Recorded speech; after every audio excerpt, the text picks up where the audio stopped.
Imagine a queen so cruel, her name became a whispered curse. She ruled not with love or justice, but with terror. Her servants weren't just subjects, they were her victims.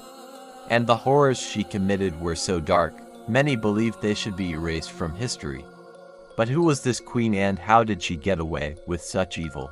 Welcome to Forgotten Historians, where we uncover the untold, the erased and the forbidden corners of history. If you love exploring the shadows of the past, you're in the right place. Now let us dive into the chilling tale of a queen whose name you might not recognize but whose cruelty echoed through time. The year is 1559 and the place, a kingdom not so distant from our own. Yet the tale I am about to unfold will make you question if there have truly been any changes since then. For it is here that our story of Bloody Mary begins.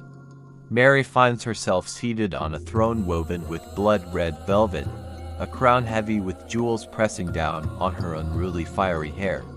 Despite the opulence around her, she is no ordinary queen. Whispers follow her like loyal hounds, nipping at her heels and fanning the flames of fear throughout the kingdom. When the sun dips below the horizon, casting long menacing shadows across the kingdom, Mary retreats to her private chambers. Here, silk sheets are tossed aside and a different kind of hunger emerges. It's here, behind the tapestry of her bedroom, that she truly comes alive, not as a gracious queen, but as a predator ready to pounce.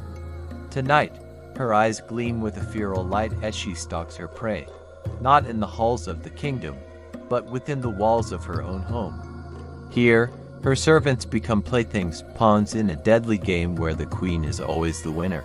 But tonight, there's a new servant, a young woman named Catherine Parr, who won't play by Mary's rules. Mary's cruelty isn't confined to her chambers. In the grand halls of her kingdom, she wields power like a weapon, sharper than any sword, more lethal than any spell. Her weapon of choice, sex. She uses it as a tool of dominance, a means to punish and control.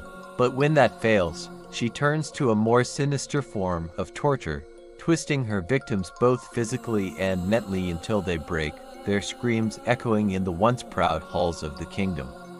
A chill wind seems to blow through the castle, carrying not the scent of roses, but the metallic tang of blood. Every footstep in the corridor is laden with dread. Every shadow seems to hold a lurking horror. And the whispers that once trailed Mary now take on a life of their own, weaving tales of her monstrous deeds.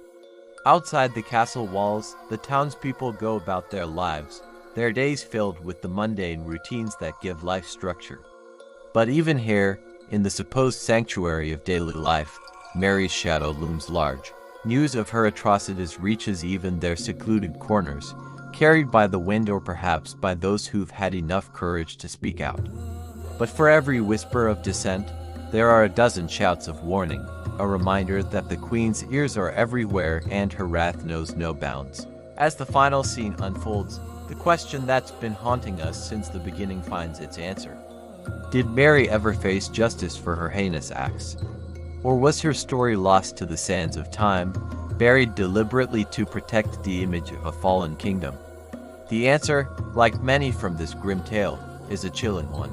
Mary's legacy wasn't erased, but it was distorted, shaped by those in power to fit a narrative that favored the victors. History remembers her as a monster, a cautionary tale, whispered to keep the next generation in check.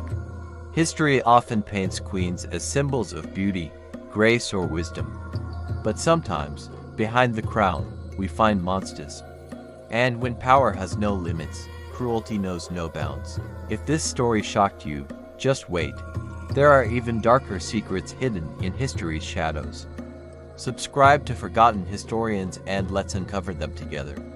And tell me in the comments, should we explore more ruthless rulers or the victims they tried to silence?